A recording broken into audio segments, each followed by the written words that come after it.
because we were supposed to do Marx next week, but I realized something. What's next week? Thanksgiving break. Thanksgiving. So do we even meet next week? No, we don't have A whole week off. Yeah. So I'm going to make a couple of like 5-minute videos. I'm going to do my best to make them 5 minutes. I can't promise they'll actually be 5 minutes. I'm bad at that. I'll write it out and read it. I'll literally read it verbatim. But I want it, and it's going to be about socialism and communism, which are coming to be here, because we talked about how there's that big pyramid, right? And up here we've got the royalists, right? They don't want any kind of change. We've got this upper crust here. This is what we are going to call the commercial class, the moneyed class, bankers. These are the people who are essentially looking for representative government. Okay? Down here, the unwashed masses, right? Many of them are actually the peasants who live out in the countryside. A lot of them are going to be royalists. Hardcore, dyed-in-the-wool, love my king, hate those radicals from the city, royalists. It's something Napoleon III is going to be able to exploit very handily in France. But of the urban section, which I'm going to talk about urbanization here, they are going to be radicalized by a doctrine of socialism, of which communism is a part. Okay? So, that's what's going on there. So, what I was going to say there, sorry, for those of you just joining us, I've been talking for several minutes and hadn't started this video. 1,000 apologies. Okay, wow, that's cold. Okay. All right.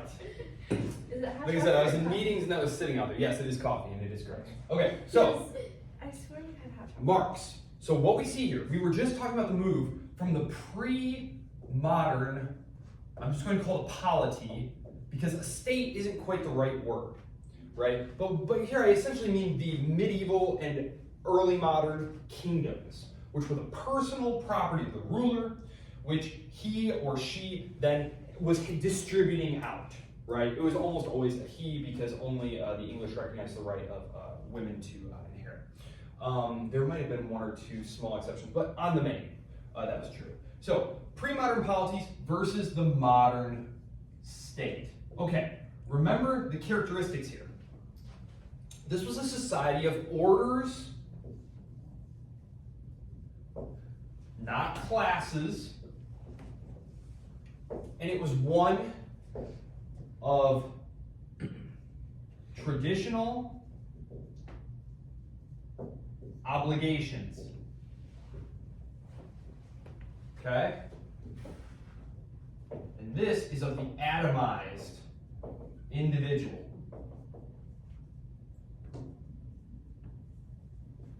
Okay, we talked about some of this. Okay, so you have your orders, right? You have those who fight, the nobility. You have those who pray, clergy. And then you have everyone else, which is the workers. And when we're talking about workers at this point, we are talking about farmers. 99% of you are farmers. During the winter, you might do what was called put-out work. You might make some shoes. You know, we all have shoes in the family, but you know, we could make some shoes and maybe be able to sell them at the local market. That was how you made most of your own stuff, and if you could make any surplus stuff, you could sell it locally, right? There was not this huge interconnected market. Everything was intensely local, okay? Within this order was intense nets of traditional obligation. Let's review here. You are on this landed estate.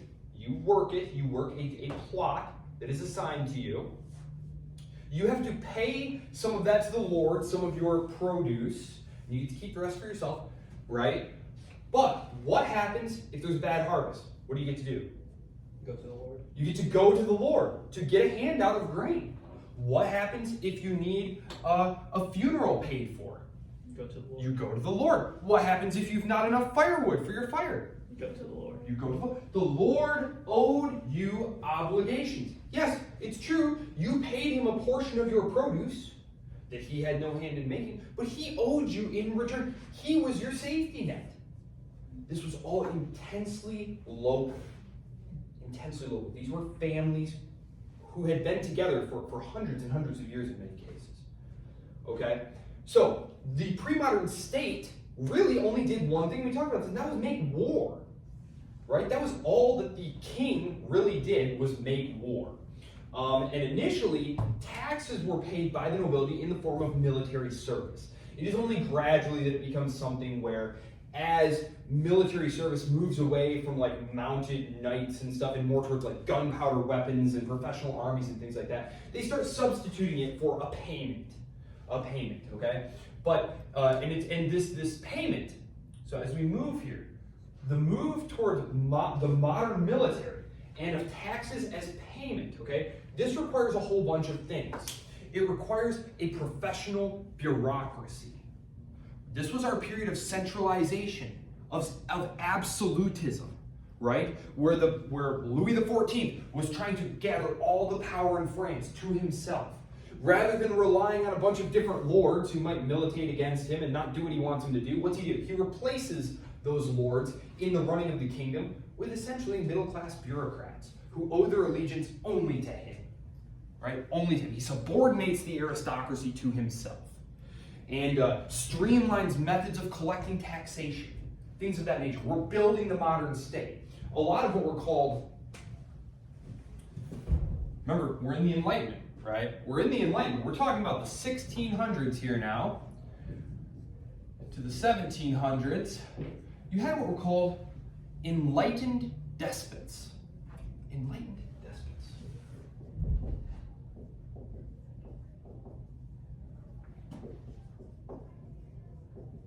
These were rulers who recognized the value of making rational reforms to the old order. That it could improve their own standing, increase the power of their own state, increase the wealth of their state, increase the well-being of their subjects, who they were charged by God with looking after. And so you have a lot of these enlightened despots. Okay, one of the last ones of our period will be Catherine, who will be with us right up until, I believe, the beginning of the French Revolutionary War. She dies right around then. So then we're right up here in the 1790s. So we're right up here to the 1790s. From there, though, we're starting to get representative government. Russia will be the exception. But, so, as all this is happening, we also have the Industrial Revolution spreading, right? We talked about the Industrial Revolution. Okay, fewer and fewer people are going to be doing farming. Now, this is a relative qualification. So when I talk here in a minute about urbanization, which was the forerunner to socialism, okay, and I talk about urbanization, please understand, still like 97% of us are still farmers, okay? It's gonna be true until, gosh, in the United States, in the early part of the 20th century, still like 80% of us were farmers, so like, it's only really recently that the majority of us were not involved in growing food, so we all didn't die. So, you have urbanization going on, okay? Because the Industrial Revolution is taking place in the later part here in England, and of course, it's a huge comparative advantage because we're making war, right? And so if you can make more materials for war, that's going to increase your likelihood of winning the war, right? And so industrialization is going to move from England onto the continent. So, what do factories need? Workers. So, let's just pretend, okay, this is just a generic state. Okay, it's just a generic pretend state. Looks like Kansas. It's Kansas. So, all of us are spread out along the countryside. Factories are emerging though. Factory here, factory here. It's going to need to pull in workers from the surrounding area, right? So this is going to lead to concentrations of workers in these places where the factories are located. The factories are located in cities, okay? Why are they located in cities? Because factories need lots of inputs. And once you've produced your good, you need to get it out of there, right? There's a reason factories exist in cities, and a lot of times they'll want to be near ready access to entrepôts, ports, to get them out, right? To get the goods out. It's much cheaper to move something over water than over land. Now, the problem is this. If on the farm well, I don't know how to describe this exactly. On the farm, unless there's like a really bad famine and you lose like all your crops, which was pretty rare. There's going to be a really bad one in 1847 in Ireland, the potato famine. But this was incredibly unusual. It's incredibly unusual because they were a monocrop.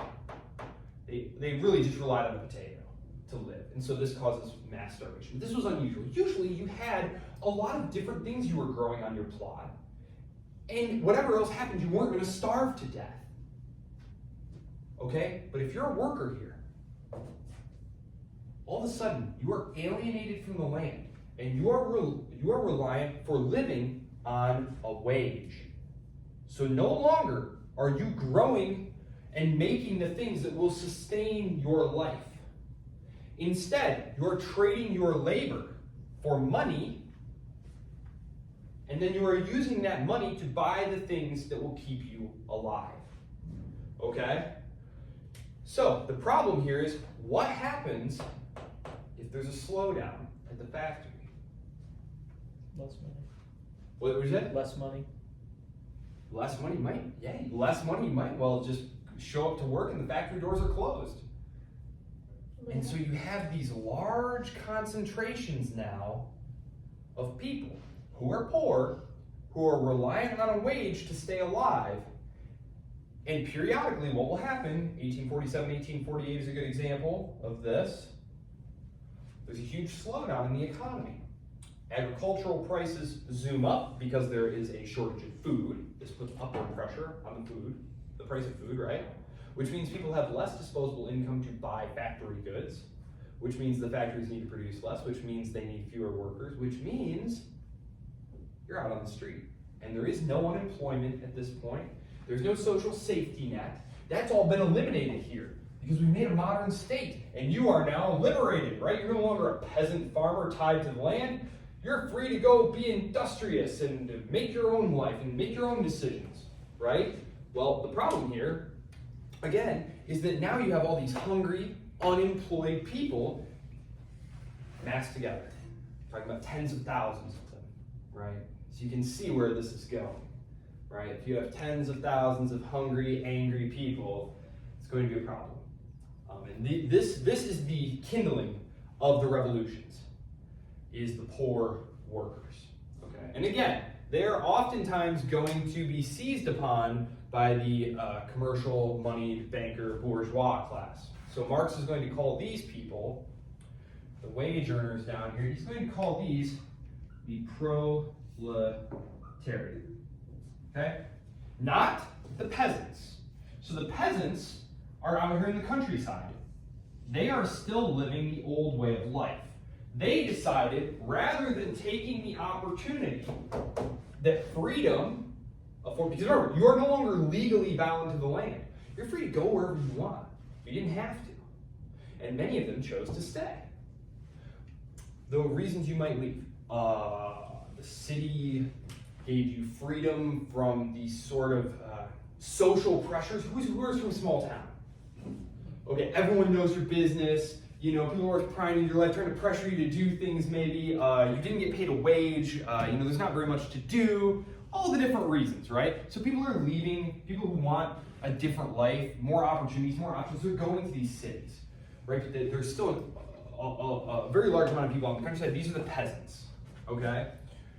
The people who are trading in their rural, agricultural, traditional lives for wage labor, he calls the proletariat. The employers of the wage labor, he is going to call the bourgeoisie. The bourgeoisie, and that's this class. These are the people who own the factories, who, quote, own the means of production.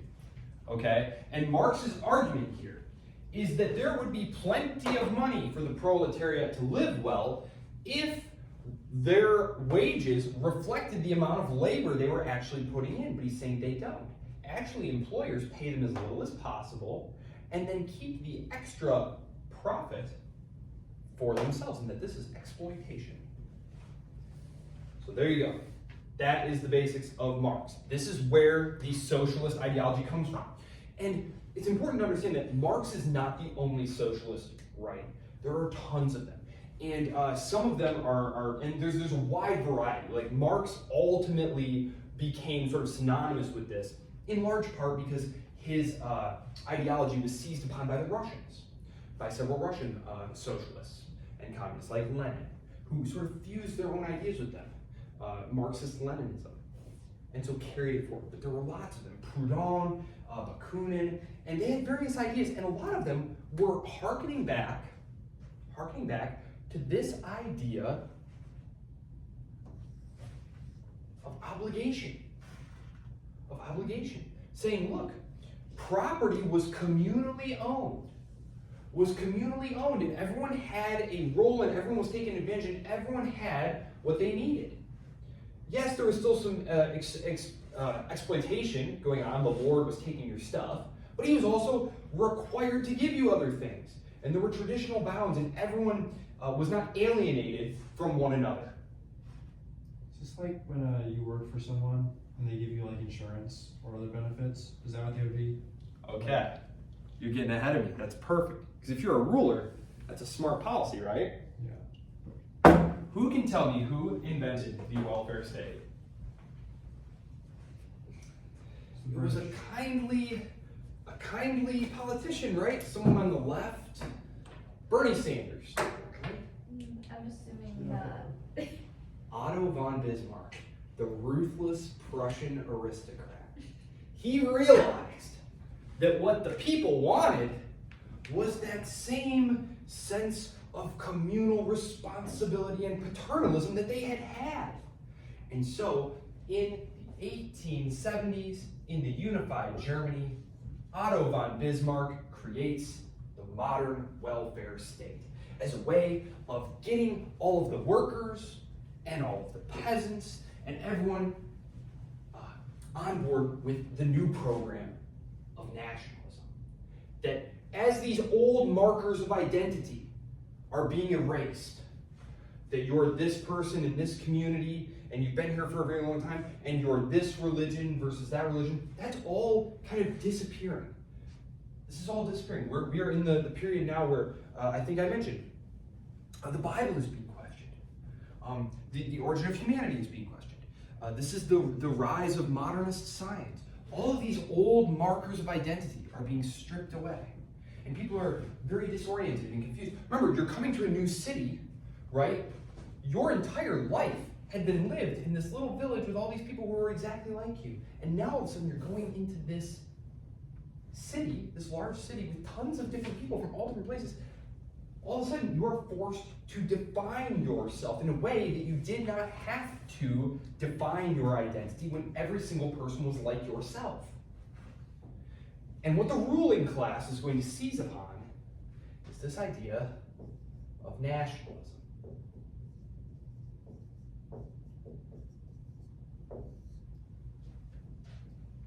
This is going to be the true bulwark against proletarian revolution that Marx wants. Okay, when you read him next week, you're going to read him say, like, the workers have no country. Workers of the world unite, right? When World War I comes, all the socialists try to convince their working class party members not to go to war. Because look, you're just killing one another on behalf of the German proletariat is being ordered to kill the English proletariat on behalf of the bourgeoisie of the German and English type. And that these people are your enemies. That we are now divided into classes rather than orders. Orders. Your class is not dependent on language, it is not dependent on locality or anything like that. It is strictly your function within the economic framework of society. It is highly reductive, it is highly scientific or scientistic, pseudoscience basically. But that's where we're headed. Okay?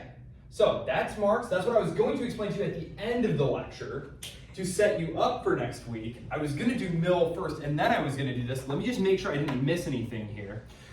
The move to urbanize, wage labor, loss of identity and security, orders to classes, yes. And the most triumphant new identity is going to be nationalism. It's going to be nationalism.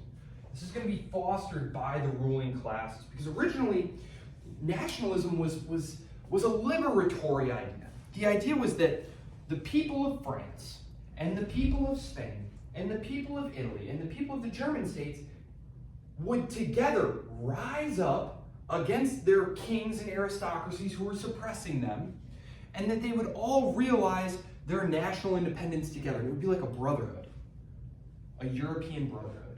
And that's why a lot of these revolutionary organizations were called the Brothers of Italy, the Brothers of France.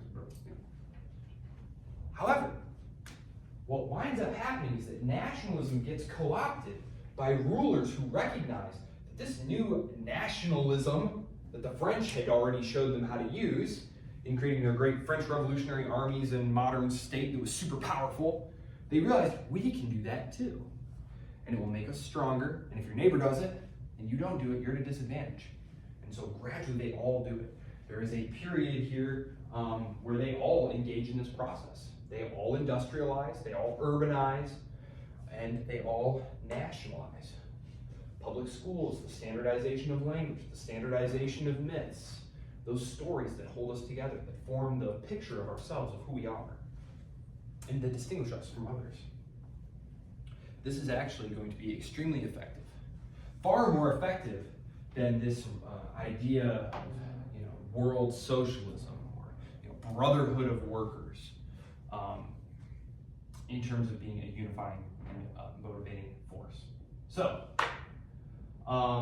yes, and a lot of times what would happen, as I said, the creation of the welfare state in the 1870s by Bismarck, what he did is he essentially cut out the most radical. He said, look, if you are someone who is an uncompromising socialist, communist radical, we're going to send the police to beat your head in and probably kill you, throw you in prison, deport you, something like that. And if you're not, if you're willing to play ball, well, hey, look, pensions, old age pensions, health care, security, jobs, what more do you want? And so basically, he was able to appeal to what we might call the moderate left. So, yeah, and just kind of isolate those who weren't willing to play ball, and that's pretty much it. That happened over and over and over in state after state, and that was the 19th century there. But that is what that's why Karl Marx and people like Vladimir Lenin later, if you read them, which, I don't know, Das Kapital is hopelessly boring.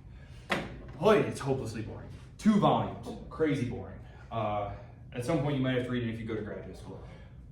His journalism is actually really lively and funny. He was a journalist for money. Obviously he had to make a living. His friend Engels, Friedrich Engels, eventually started supporting him because he was an industrialist, ironically. Yes, he was one of the exploiters. No, he wrote really terrific, funny, invective journalism. And he wrote interesting, historical works. One of my favorite is a history of the French, the fall of the Second French Republic and the rise of Louis Napoleon.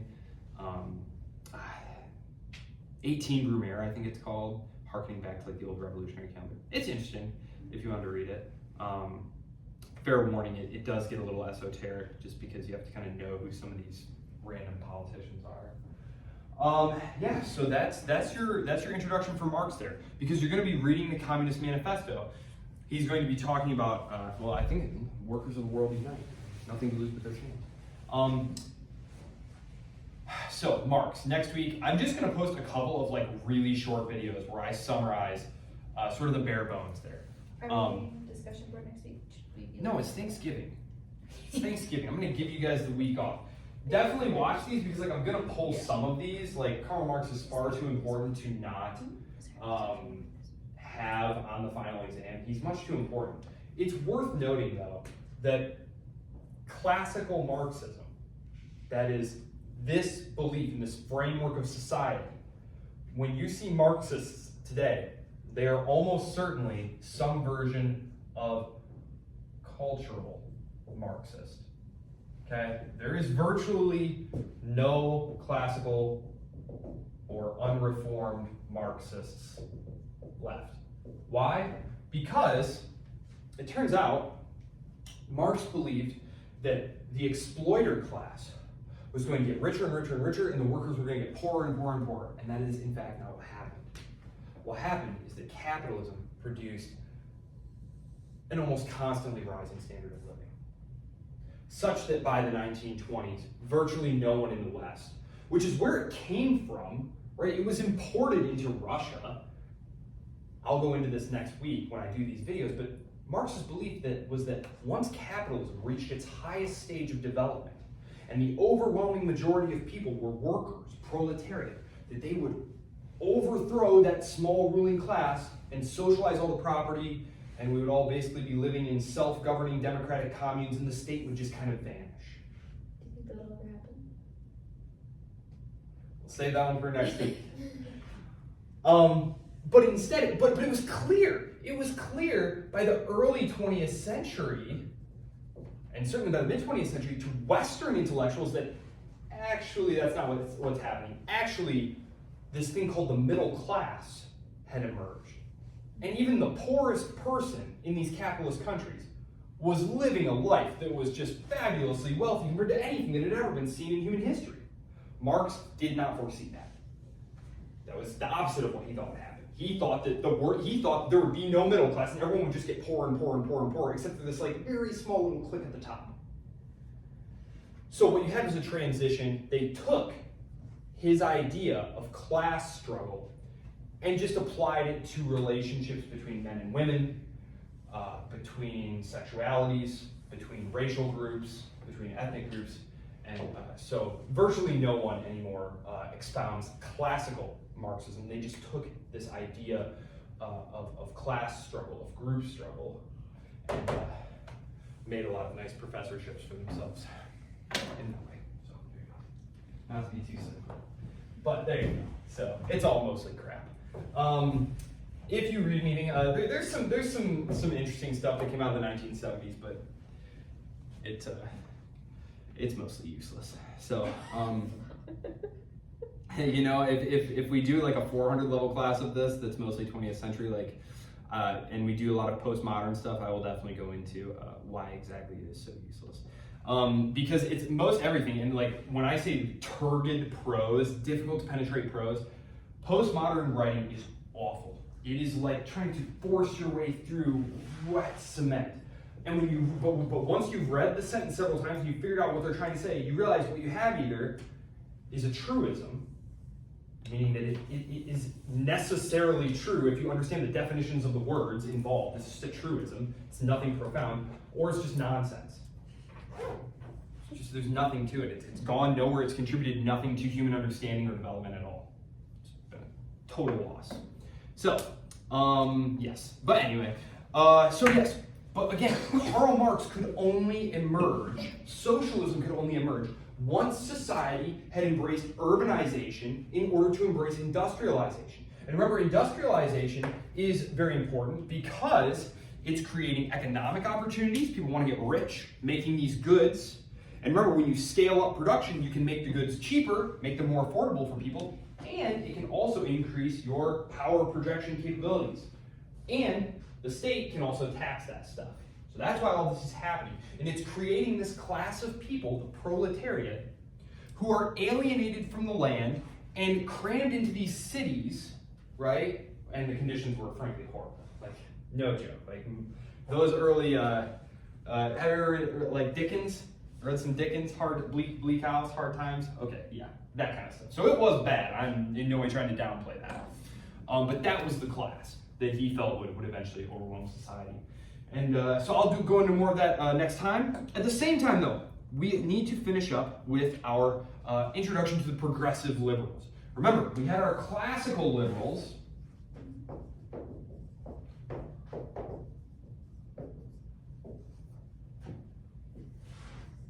And they were branching off here.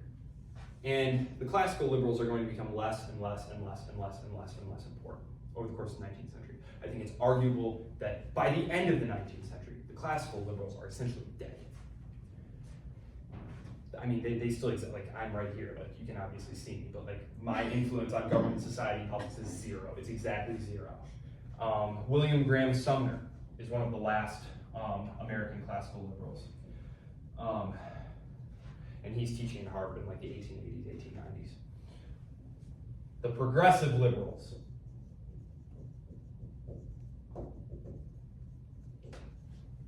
Most specifically, we've been talking about the utilitarians. Last time, we talked about the sort of father of utilitarianism, if you will, Jeremy Bentham. And his principle for deciding how, whether or not something should be enacted. It was whether it brought more happiness, more utility to the majority than it caused harm or loss of utility to the minority. Okay? We are now going to move on to John Stuart Mill. He is another utilitarian. He's another English, these are both Englishmen. English utilitarians. John Stuart Mill, though, is not quite as gung-ho as Jeremy Bentham was about this whole idea. He has some reservations. The classical liberal tradition, by classical liberal tradition, I'll try and say something nice about you later, but you're dead, pretty much. Yes, if you do the extra credit, if you just decide to do the extra credit and read Our Enemy the State, you'll get a taste of like where classical liberalism could go, which was toward ultimate propertarianism in the form of anarcho-capitalism or libertarianism. Okay. This is based in property rights. Remember, you have a natural right to your life, to self-ownership, right? And what did that include? Anything you own. Because by applying your self-ownership to doing things, you then owned those things. And no one had a right to take those things from you. Okay. When was income tax introduced? Outside of the Civil War, when Abraham Lincoln expropriated your money, 1913. No income taxes. 1913. Believe it or not, we still had roads and schools before that. Isn't that crazy? I know, it's wild. And I love that Donald Trump was like, we're gonna get rid of income tax and we're just gonna fund the whole government by tariffs. That's how the federal government had to fund itself prior to income tax. But the notion that we could do that now is just hilarious because at the time we had like no army, we had like 5 ships for a navy, we had like nothing going on at all. You could.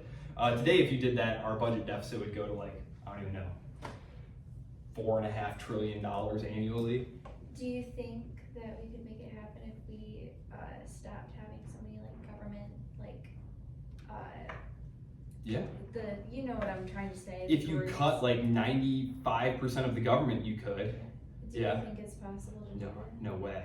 They would never let that happen. Already, we're seeing a retreat from those sorts of campaign promises. Yeah. Do you think it matters? Do I think it matters? Like, Does it matter? The national debt or the deficit? Oh, because eventually we'll just default? Yeah. Oh, yeah, definitely. The U.S. government has defaulted multiple times, and obviously we're still here. It's okay. It depends. It's going to depend what the default looks like. In the case of the 1930s, when FDR did it, and in 1971 when Nixon did it, it was a calculated decision that Washington took proactively. That's not the situation we're headed towards, right? This was deliberate calculation. We were just kind of driving the car and everyone's like, hey, there's a cliff over there. And we're like, I don't worry about it. So if it's deliberately done, it could be no problem. I have written in defense of defaulting on the national debt. But it could be forced stunts, which could be bad. But actually I have a book. Wait, who would be forced on? I don't understand. Do what? Like, who forces the national debt on the United States? Who, the banks? Who forces national? Congress. Congress keeps borrowing money for things. From who? Yeah. Well, it borrows money from anyone who will. Okay, all right. So every week there's a thing called a treasury auction because Congress keeps passing bills saying we want to have stuff. We just want this and that and this and that. But if you notice, they don't want to tax you. The Democrats are going to cut your taxes. So do the Republicans. That's Somehow we're also going to have all this neat stuff. What happens is they have the Treasury auction, and they offer you up an interest rate. I don't remember, 2.5 I think is close to what it is right now in the 30-year. So they say, hey, listen, lend us this money for 30 years. We'll pay you 2.5%, and then at the end of the 30 years, we'll pay you back the principal, whatever you lent us. Okay. So they hold an auction, and you bid. There are several big banks who have to legally bid. They have to. It is a law. They signed on to be part of the Federal Reserve System of banks, and so they legally have, like JP Morgan has to submit a bid. Bank of America has to submit a bid. You can also have foreign governments who want to hold some treasuries. Hey, I mean, it's safe U.S. debt, 2.5%, we'll take it. Whatever's left over, the Federal Reserve buys up. Okay? Now, I hope it's clear why that's a little bit of a problem. This is our national bank buying money, buying bills from our Treasury Department. It is funding itself in a loop like this. Yeah. And so that difference is the deficit. So you have taxes here, and let's say we want $4.5 trillion worth of stuff. Medicare, military, all that stuff. We want $4.5 trillion worth of that stuff. But the tax take was $3 trillion. So we need to sell $1.5 trillion worth of that. And if we sell $1 trillion worth of it, the Federal Reserve will take the other $0.5 trillion onto its balance sheet. That just means the government basically owes itself. But that doesn't make sense. Sorry, where did I lose you? It owes itself money. How is it giving itself money that it doesn't have? Prints it. Well, it does. It just prints it. It's all on the computer now. They just type in $3 trillion and just. Whoop. But okay. So if we're giving ourselves $500 billion, Okay. that we just pulled out of thin air and now we have it. Okay. Yep. Like, this is why I don't understand why our money isn't backed by gold anymore. I just like that. Oh, that's why. Like, Well, if it's backed by gold, that's a problem for the government because it can't spend whatever it wants. but it shouldn't be spending whatever it wants. Well, that's a different question. The government wants to spend whatever it wants. And so does Congress. Because if the money's backed by gold, Congress has to make tough decisions. Think about it. That's okay. They can It's not make okay. decisions. Think about it. You're sitting in Congress, and every 2 years, you have to go back to your voters. Mm-hmm. I'm candidate A. Mm-hmm. Hey guys, I'm back. Look, I know you're mad because I cut funding to our schools and raised your taxes, but it was the right thing to do, trust me. You're right. Now, I'm candidate B. Guys, I cut your taxes. Also, look at that new park that I got built, and also some subsidies for like those new MacBooks for your kids at the school, right? I'm super popular. That's how it works. That's it. That's the whole problem. I'm not saying it's right. I'm just saying that is what is happening. That right there, that's politics. Yes, and I understand the political part of it, but should somebody be saying it just doesn't make sense to me how I don't know. It's you understand it, but that is what's happening. I understand what's going on. I just don't this is not how I don't know. It's not how it should be working. That's a different question. It's We are not having how- a normative discussion now. We are talking about how it should be. This is a positive description, though. This is what's actually happening. Mm-hmm. And because we as Americans are so rich and blessed, even though our government is being run terribly, we're still relatively okay. Only a very, very wealthy, well-off country could manage to survive this level of negligence. But unfortunately, something does need to change because, a lot of people rely on Social Security, for example, are on a fixed income. Yeah. That program's completely bankrupt. The government owes $180 trillion in entitlements to people. It doesn't have $180 trillion. It has $0. It's $35 trillion in debt. So things do need to change, absolutely. The problem is there is a very short time horizon, right? Your incentive structure as an individual actor within the system. It's like I explained it to who was it? One of my classes.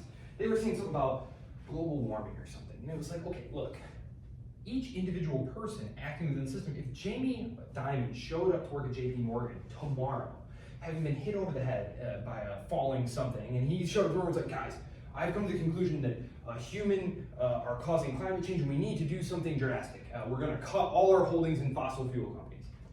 He'd be fired before lunch. And someone else who would keep those investments in fossil fuel companies would be there, right? It's the same reason Trump said cut the Department of Education. Maybe that's a good idea, maybe he really believes it. It's not going anywhere though, right? There are too many forces going in one direction, and the possible benefits that could accrue to each of us are so small compared to the very high cost, the concentrated benefits that are enjoyed by the department and its employees, that it's just not going to happen. I don't want that to make you cynical or apathetic towards government. We definitely need to do something different. The Department of Education, these are all things that were created in the last 80 years. They can be eliminated, you know, we can get money out of politics, but it is going to take a very active, concerted, continual effort. Republican government, limited government. Ben Franklin, might be apocryphal, but I think it's very telling. When he is leaving the Constitutional Convention, the hall in Philadelphia, a woman, again, apocryphal, maybe this didn't happen, but it's a good story anyway. It's very telling too, so I like the story. She says, Mr. Franklin, what kind of government have you given us? And he says, a republic, if you can keep it. Remember, the Constitution, all that stuff, that's all just paper. You have to live it and constantly be engaged. Because the government, because it is so powerful and so concentrated, it is a great potential source of wealth. That's always been the case. You have to guard against people trying to enrich themselves off of the state.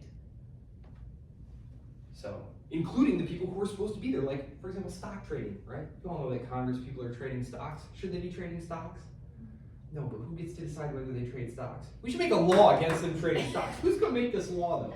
That's right. So, yes? You said something needs to happen. What do you think will happen? Because I know there's a lot of different theories about, you know, some sort of change, whether that's like a civil war or coups or wars. What do you think would be the change, if any?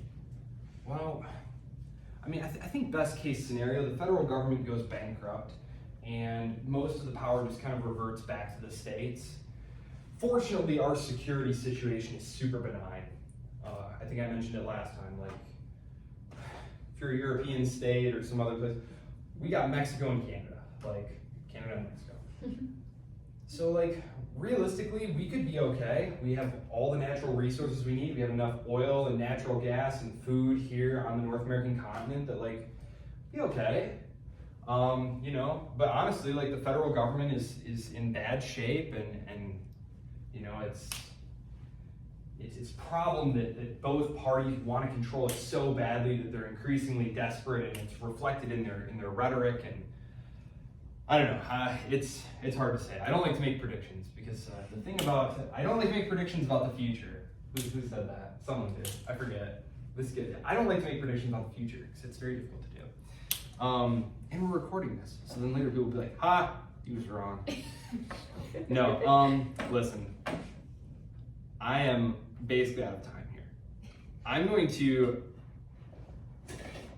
put this up tonight.